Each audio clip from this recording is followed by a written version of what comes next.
আসসালামু আলাইকুম। আজকে আমাদের বাড়িতে শুক্রবার উপলক্ষে গরুর মাংস রান্না করা হয়েছে। যেহেতু আমরা গ্রামে থাকি, তাই গ্রামে অত গরুর মাংস পাওয়া যায় না, সে দূর থেকে আনা হয়, শহর থেকে গরুর মাংস কিনে আনতে হয়। কিন্তু যেহেতু এখন কোরবানির সিজন, গরুর মাংস আছে, তাই রান্না করতেছি। গরুর মাংসগুলো আমরা সুন্দর মতন কেটে তারপর এবার ধুয়ে নিয়েছি। আলু দিয়ে রান্না করা হবে। আলু দিয়ে আমাদের বাড়ি কোরবানির যে গরুর মাংসগুলো ছিল সবই আলু দিয়ে রান্না করা হয়েছে, কারণ আলু দিয়ে গরুর মাংস খেতে আমাদের সবারই ভালো লাগে। তো আমরা সব পরিমাণ মতন মশলা দিয়ে আজকে গরুর মাংসটা রান্না করব। তো আমরা যেহেতু গ্রামের মানুষ, আমরা মাটির চুলা ছাড়া অন্য কোনো চুলায় রান্না করি না। আর মাটির চুলার রান্না খেতেও আমাদের কাছে খুব ভালো লাগে।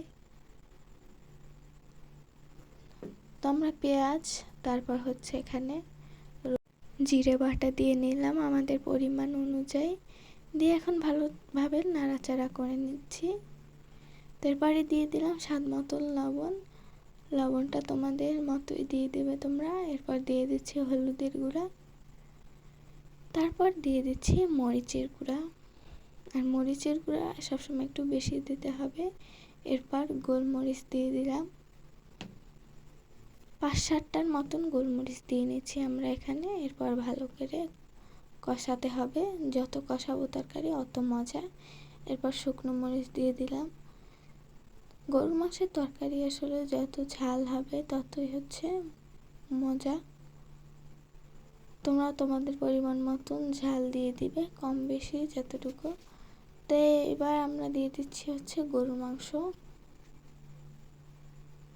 দেখতে পাচ্ছ গরুর মাংসগুলো কিন্তু দেওয়ার পরে এখন আমরা দিয়ে দিচ্ছি রসুন। অনেকগুলো রসুন দিয়ে দিচ্ছি, কারণ আমাদের বাড়ির সবার কাছেই গরুর মাংসের রসুন খেতে খুব ভালো লাগে, তার সঙ্গে সঙ্গে আমারও। তো এরপরে গরুর মাংসগুলো আবার ভালো করে নাড়িয়ে নিতে হবে আমাদের। তো আমার আম্মুর হাতের গরুর মাংস খেতে খুবই ভালো লাগে। আর গরুর মাংস সবার কাছেই খেতে ভালো লাগে, ছোট বড়। তারপরে আমরা আলুগুলো দিয়ে নিচ্ছি। আলুগুলো গরুর মাংস দেওয়ার অনেক পরে দিয়ে দিচ্ছি।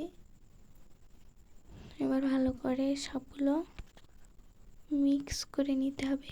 আর সেদিনকার মাংসগুলো খেতে খুব মজা হয়েছিল। আমি যেখানে 1 প্লেট ভাত খাই, আর গরুর মাংস দিয়ে সেদিনকার আমি 2 প্লেট ভাত খেয়েছিলাম। তাহলে তো আপনারা বুঝতেই পারছেন যে গরুর মাংসটি খেতে কত মজা ছিল। এরপর গরুর মাংস তো সিদ্ধ হওয়ার জন্য প্রেসার কুকারে দিতে হবে, তো দিয়ে দিলাম।